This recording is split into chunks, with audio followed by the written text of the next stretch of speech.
नमस्कार, मेरा नाम है मोहनी चौहान और पिछले वीडियो में आप लोगों को गणित से संबंधित 5 प्रश्न आप लोग को अच्छी तरह से समझ आ गया होगा। तो आज के वीडियो में फिर से दोबारा नवोदय आवासीय विद्यालय में पूछे जाने वाले गणित से संबंधित 5 प्रश्न फिर से लेकर आया हूँ। तो इस वीडियो को शुरू से आखिर तक जरूर देखिएगा ताकि आप लोग को अच्छी तरह से समझ आए। तो चलिए वीडियो शुरू करते हैं। तो आज के वीडियो में आप लोग को बताने जा रहा हूँ गणित से संबंधित कुल 5 प्रश्न फिर से लेकर आया हूँ। तो चलिए शुरू करते हैं। बच्चों, यह रहा आपका नवोदय विद्यालय का ये प्रश्न पत्र। प्रश्न 56 है। 9 तथा 7 दोनों का एक उभयनिष्ठ गुणज संख्या a है। यह संख्या 1200 तथा 1300 के बीच में है। संख्या fa क्या है? पहला है 1197, दूसरा है 1260, तीसरा है 1206, चौथा है 1266। इसका सही उत्तर है 1260। इसको मैंने हल करने की कोशिश की लेकिन मेरे को भी कुछ समझ नहीं आया। तो आप लोग भी इसको हल करने की कोशिश करिएगा, अपने सहपाठी से ज़रूर पूछिएगा कि कैसे हल किया जाता है, या आप अन्य चैनल में जाकर मदद ले सकते हो। क्योंकि मैंने इसको समझने की बहुत कोशिश की। तो मैं आपको दिखा देता हूँ, क्योंकि मैंने यहाँ पर खाली छोड़ दिए हैं प्रश्न 56। ठीक है, तो इसके लिए मैं क्षमा चाहता हूँ। कोई बात नहीं है। तो हम सब लोग पूरे एक्सपर्ट तो नहीं हो जाते हैं। कोई छोटा सा 5वीं गणित है, कई बार बड़े लोग भी हल नहीं कर पाते। चलो अगले प्रश्न आगे बढ़ते हैं। प्रश्न 57। श्रेणी है 9, 13, 17, 21, 25 में अगली संख्या क्या है? ये आपका बिल्कुल रीजनिंग से संबंधित प्रश्न है ये, और आपके पाठ्य पुस्तक में भी होगा ये, तभी यहाँ पर पूछा गया है। पहला है आपका 26, दूसरा है 27, तीसरा है 29, चौथा है 33। इसका सही उत्तर है 29। तो 29 क्यों आया है तो जानने के लिए मैं आप लोग को ले चलता हूँ अपने नोटबुक में। तो आप लोग को अच्छी तरह से समझ आ जाएगा नोटबुक से। यहाँ पे लिखा है प्रश्न 57। श्रेणी है 9, 13, 17, 21, 25 खालिस्तान में अगली संख्या क्या है? तो इसका हमने हल किए हैं। तो यहाँ पर आपको थोड़ा दिमाग लगाना पड़ेगा कि ये 9 से 13 कैसे बना है, 13 से 17 कैसे बना है। यहाँ पर थोड़ा सा आपको लॉजिक लगानी पड़ेगी।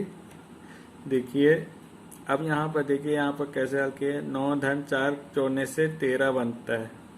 ठीक है, फिर 13 को 4 से जोड़ने से 17 बनता है। फिर 17 को 4 जोड़ने पर 21 बनता है, तो 21 आ रहा है।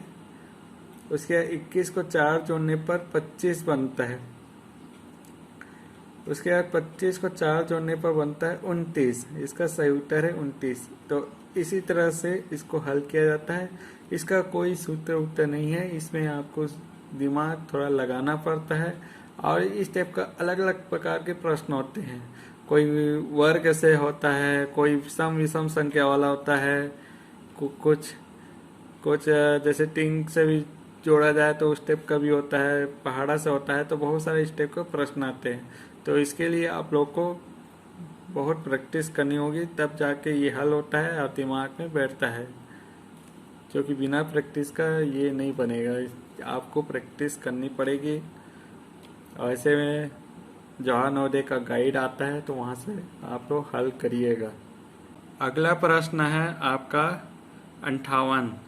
निम्न में से किन संख्याओं के बीच में केवल एक ही अभाज्य संख्या है?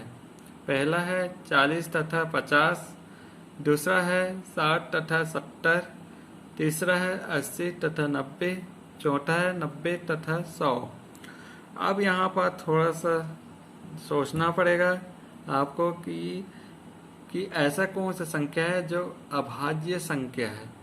तो आपको इसको थोड़ा सा प्रैक्टिस चाहिए। तो मैं बता रहा हूँ ये चौथा वाला सही क्यों है, 90 और 100। तो हर संख्या का पूरा भाज्य जाता है वो आपका भाज्य है, और जो आपका पूरा पूरा नहीं जाता है वो अभाज्य है। तो ये 90 और 100 के बीच में एक ऐसा संख्या है आपका 97। 97 ऐसा अंक है वो आपको किसी से भी दे दो लेकिन पूरा जाता नहीं। ठीक है, आप लोग समझ आ गया। अगला बढ़ते हैं प्रश्न 59। 7.7 धन 7.77 धन 7.77 धन 7.777 का योग है। पहला है 28.2828, दूसरा है 28.2847, तीसरा है 30.0247, चौथा है 31.0247 है। इसका सही उत्तर है 31.0247। ये कैसा है तो चलिए मैं आप लोग को फटाफट इसका योग दिखा देता हूँ कि हमने कैसे योग किए हैं। यहाँ पर लिखा है प्रश्न 29। तो ये प्रश्न है आपका। अब इसका योग करने से कितना आएगा, तो आपको स्टेप का योग करना है। और जो दशमलव वाला है हमेशा दशमलव के नीचे रहेगा, भले संख्या 2 हो चाहे 3 वाला हो 4 वाला हो, इससे कोई मतलब नहीं है। आपका जो दशमलव लगा है दशमलव के नीचे दशमलव होगा, दशमलव के नीचे दशमलव होगा, इस स्टेप का ये जमेगा। ठीक है, भले इधर आगे पीछे हो लेकिन इसके सिद्ध में रखना है। अब जैसे 7.7 लिखे, उसके बाद फिर 7.77 लिखे, फिर 7.777 लिखे, 7.77777 लिखे।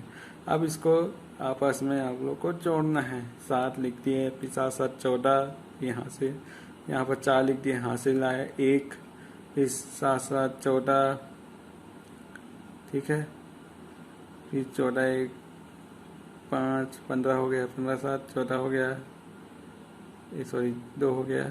ठीक है, फिर 2 के बाद फिर यहाँ पर फिर इसके बाद 2 लिखे, फिर इसके बाद कैसे जोड़ना है 7 7 14, इसको आपस में कितना आएगा आपका 28 आएगा। 28 2 कितना होता है 29 30, तो यहाँ शून्य लिख दिए, आपका हासिल आया 3, फिर इसको आपस में जोड़ दिए 28 3 29 30 31, 31.0247 इसका ये उत्तर है। ठीक है, तो इसी तरह से योग किया जाता है दशमलव वाले अंक को। आगे बढ़ते हैं प्रश्न 60। एक आयताकार भूखंड जिसकी विमाएं 100 मीटर गुणित 80 मीटर है, ये चारों ओर 3 बार बाड़ लगाने में कितनी टाल लगेगा। पहला है 180 मीटर, दूसरा है 1080 मीटर, तीसरा है 360 मीटर, चौथा है 720 मीटर। इसका सही उत्तर है 1080 मीटर। अब 180 मीटर कैसे आया है तो चलिए मैं आपको बताता हूँ। यह है आपका प्रश्न 30। एक आयताकार भूखंड जिसकी विमाएं 100 मीटर है, आपका फिगोरिक 80 मीटर है, के चारों ओर 3 बार बाड़ लगाने में कितना टाल लगेगा। कितना टाल लगेगा ये प्रश्न कह रहा है। तो कैसे हल करेंगे, पहले आप लोग को इसको वाले को हल करना होगा, इसकी परिमाप को हल करना होगा। आयत की लंबाई है बराबर 100 मीटर, आयत की चौड़ाई है बराबर 80 मीटर। अब यहाँ पर लिखा आयत की परिमाप 2 गुणित लंबाई धन चौड़ाई, यहाँ पर 2 लिख दिए, यहाँ पर 100 लिख दिए और धन 80, तो दोनों को जोड़ दिए। अब यहाँ पर 2 से 180 को गुणा कर दिए, अपने को मिलता है 360 मीटर। अब यहाँ पर देखिए, यहाँ पर 360 मीटर तो आ गया, ये लिखा है 3 बार पाल लगाने में कितना टाल लगेगा। अब यहाँ पर पूरा लंबाई चौड़ाई हमने परिमाप निकाला 360 मीटर। तो भूखंड में 3 बार टाल लगाते हैं, तो भूखंड में लगातार 3 गुणित 360 बराबर 1080 मीटर टाल लगेगा। तो हमने यहाँ पर निकाल लिए कितना लगेगा 1080 मीटर तार। ठीक है, आप लोग को समझ आ गया बच्चों, आप सभी लोग को समझ आ गया पांचों प्रश्न गणित के। तो इसी तरह से हल किया जाता है और यहाँ पर सारे इबारती प्रश्न आए हैं और इसको आप लोग को अच्छे से अभ्यास करना है। इसमें क्या है, सबसे असली आपका प्रश्न समझ आना चाहिए कि ये प्रश्न क्या कह रहा है, तब जाके ये हल होगा। ठीक है, आज का वीडियो बस इतना ही। देखने के लिए धन्यवाद।